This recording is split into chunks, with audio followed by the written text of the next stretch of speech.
ഇത് മാസ് മോട്ടോഴ്സിൽ നിന്നാണ്. നമ്മുടെ ഹീറോ ഹോണ്ടയുടെ പാഷൻ പ്രോ വണ്ടി ഓട്ടത്തിൽ ഓഫായി പോയതാണ്. അപ്പോൾ അത് നമ്മൾ ചെക്ക് ചെയ്യാൻ വേണ്ടി അയച്ചത്. നിലവിൽ അതിൻ്റെ ക്രാങ്കാണ് കംപ്ലയിൻറ്റ്, ക്രാങ്ക് ഷാഫ്റ്റ് കംപ്ലയിൻ്റ് ആണ്.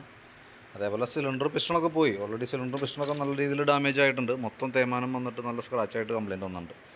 ഇതെനിക്ക് തോന്നുന്നു ഒരു പ്രാവശ്യം എഞ്ചിൻ വർക്ക് ചെയ്തേക്കണതാണ്. അപ്പോൾ ചെയ്ത മെക്കാനിക്കിൻ്റെ പേരൊക്കെ ഇതിനകത്ത് എഴുതിയിട്ടുണ്ട്. ഇതുമ്പോൾ കിടക്കണുണ്ട്. സിലിണ്ടറൊക്കെ ബോർ ചെയ്തിട്ടുണ്ട്. അപ്പോൾ ക്രാങ്കും സെറ്റ് ചെയ്തിട്ടുണ്ടാവും. നിലവിൽ സംഭവിച്ചാണത് ക്രാങ്കിൻ്റെ കണക്റ്റിംഗ് റോഡിൻ്റെ നീഡിൽ ബെയറിംഗ് കംപ്ലയിൻറ്റ് വന്നതാണ്. അതാണ് അത്ര ശബ്ദ വ്യത്യാസം വന്നിട്ട് ഫുൾ സ്റ്റക്കായത്. ഇതിപ്പോൾ നമ്മൾ ഒരു രീതിയിൽ അങ്ങോട്ടും ഇങ്ങോട്ടും അനക്കാൻ പറ്റാത്ത രീതിയിൽ സ്റ്റക്കായി പോയേക്കാണ്. അപ്പോൾ നമുക്ക് ഫുള്ളായിട്ട് അഴിക്കണം. ഫുള്ളായിട്ട് അഴിച്ചിട്ട് സാധാരണ രീതിയിൽ ചെയ്യുമ്പോൾ ഫുൾ എഞ്ചിൻ വർക്കായിട്ടാണ് നമ്മൾ ചെയ്യേണ്ടത്. അതായത് ക്രാങ്ക്, സിലിണ്ടർ, അതേപോലെ തന്നെ ഹെഡ്, വാൽവ് കാര്യങ്ങളൊക്കെ മാറ്റിയിട്ട് വേണം റീസെറ്റ് ചെയ്യാനാണ്. അതാണ് ശരിക്കും അതിൻ്റെ പ്രൊസീജിയർ. അപ്പോൾ നമ്മളിപ്പോൾ ഇങ്ങനെ അഴിച്ചു നിർത്തിയാണതിൻ്റെ കാരണം എന്ന് വെച്ചാൽ കംപ്ലയിൻറ്റ് എന്താണെന്നുള്ളത് ഐഡൻറ്റിഫൈ ചെയ്യണം. നമുക്ക് അപ്രോക്സിമേറ്റ് ഏകദേശം ഒരു എസ്റ്റിമേറ്റ് തയ്യാറാക്കണം. അതിന് ശേഷം നമ്മൾ ഏത് രീതിയിലാണ് ചെയ്യേണ്ടതെന്ന് വെച്ചാൽ ആ രീതിയിൽ വേണം നമുക്ക് അതിൻ്റെ അഴിച്ച് മെയിൻറ്റെയിൻ ചെയ്യാനായിട്ട്.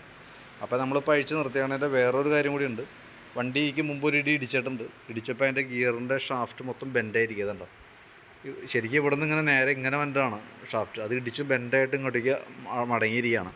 അപ്പോൾ നിലവിലത് ഇതിനോട് ചേർത്ത് കട്ട് ചെയ്തിട്ട് എടുക്കാനേ പറ്റുള്ളൂ. അപ്പോൾ ഷാഫ്റ്റ് അസംബ്ലി മാറ്റേണ്ടി വരും.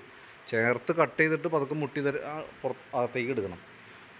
അലുമിനിയം ഈ കേസ് എന്ന് പറഞ്ഞാൽ അലുമിനിയം കേസാണ്. നമ്മൾ കട്ട് ചെയ്യുന്ന സമയത്ത് ചെറിയൊരു റഫ്നെസ് ഉണ്ടാവും. അപ്പോൾ ഓയിൽ ലീക്ക് നിൽക്കാനുള്ളൊരു സാധ്യത, അതായത് ഓയിൽ ലീക്ക് വരാനുള്ളൊരു സാധ്യത തള്ളിക്കളയാൻ പറ്റില്ല. നമ്മളിപ്പോൾ എങ്ങനെ ഷാർപ്പായിട്ട് ചേർത്ത് കട്ട് ചെയ്ത് കളഞ്ഞാലും ഓയിൽ ലീക്ക് വരാനുള്ളൊരു സാധ്യത നമുക്ക് തള്ളിക്കളയാൻ പറ്റില്ല. അതേപോലെ തന്നെ നമുക്ക് അതിൻ്റെ ഇപ്പുറത്തെ സൈഡ്, അതായത് കിക്കർ എനിക്ക് തോന്നുന്നു മില്ലിങ് എന്തോ കംപ്ലയിൻറ്റ് വന്നിട്ട് ഈ സൈഡും വെൽഡ് ചെയ്ത് വെച്ചേക്കാം. അതുകൊണ്ടോ വെൽഡ് ഈ കേസിനോട് ചേർത്ത് വെൽഡ് ചെയ്തേക്കാം. ഇങ്ങനെ വരുമ്പോഴുള്ള പ്രശ്നം എന്ന് വെച്ചാൽ നമുക്ക് ആ ഷാഫ്റ്റ് കട്ട് ചെയ്യാണ്ട് എൻജിൻ പീസാക്കാൻ പറ്റില്ല. അപ്പോൾ കിക്കർ ഷാഫ്റ്റും മാറ്റി കളയണം, ഗിയർ സ്പ്രിൻ്റ് ഷാഫ്റ്റും മാറ്റണം. ഇതൊക്കെ ചെയ്യുമ്പോഴുള്ള പ്രോബ്ലം എന്ന് വെച്ചാൽ ഈ ഷാഫ്റ്റുകൾ ഇരുമ്പാണ്, നല്ല ഇരുമ്പാണ്. പക്ഷേ ഈ കേസുകൾ എന്ന് പറഞ്ഞാൽ അലുമിനിയമാണ്. ഇരുമ്പിനെ അപേക്ഷിച്ച് അലുമിനിയം വളരെ സോഫ്റ്റാണ്. അപ്പോൾ ഈ കട്ട് ചെയ്തിട്ട് ഊരിയെടുക്കുന്ന സമയത്ത് അതിൻ്റെ ആ സർഫേസിലൊക്കെ ശരിക്കും സ്ക്രാച്ചസ് വരാനുള്ള സാധ്യതയുണ്ട്. അങ്ങനെ വന്നു കഴിഞ്ഞാൽ ഓയിൽ ലീക്ക് വരാനുള്ള സാധ്യത നമുക്ക് തള്ളിക്കളയാൻ പറ്റില്ല. പരമാവധി നമുക്ക് 90% നമ്മൾ ശ്രദ്ധിച്ച് ചെയ്യുള്ളൂ. പക്ഷേ എന്നാലും അതിൻ്റെ ആ റിസ്ക് മനസ്സിലാക്കിയിരിക്കുക. ഇങ്ങനെ ചെയ്യുമ്പോൾ സ്വാഭാവികമായിട്ട് അതിൻ്റെ ഒരു സൈഡ് എഫക്റ്റാണത്. അങ്ങനെ വരാനുള്ള സാധ്യത നിലവിലുണ്ട് കേട്ടോ. അതറിഞ്ഞിരിക്കുക. ഞാൻ അതിന് വേണ്ടിയിട്ട് ജസ്റ്റ് അതിൻ്റെ ഡീറ്റെയിൽസ് ഇട്ടുന്നുള്ളൂ.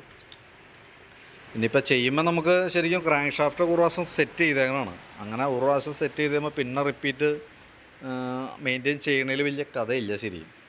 ഒന്നോലെ ഷാഫ്റ്റ് അസംബ്ലി മാറ്റി പുതിയതിടാം. അതല്ലാന്നുണ്ടെങ്കിൽ നമ്മൾ ചെയ്യേണ്ട കേസിൽ വേറെ ഏതെങ്കിലും ആദ്യമായിട്ട് ചെയ്യുന്ന ക്രാങ്ക് വേറെ ഇതേപോലെ ഏതെങ്കിലും വണ്ടികളിലൊക്കെ മാറ്റി കളഞ്ഞേക്കണത് ഫസ്റ്റായിട്ട് ആദ്യമായിട്ട് ചെയ്യാനായിട്ട് കിട്ടുമെങ്കിൽ ആ രീതിയിൽ ചെയ്ത് മേടിക്കണമായിരിക്കും കുറേ കൂടി ബെറ്റർ. ശേഷം അതേപോലെ തന്നെ സിലിണ്ടറിൻ്റെ കേസും ബോർ ചെയ്യുമ്പോൾ ഫസ്റ്റ് ബോറായിട്ട് കിട്ടണം. എന്നാലാണ് നമുക്ക് അതുകൊണ്ട് ബെനിഫിറ്റുള്ളൂ, മെച്ചമുള്ളൂ. അതല്ലെങ്കിൽ കംപ്ലയിൻറ്റ്സ് വരാനുള്ള സാധ്യത വളരെ കൂടുതലാണ്.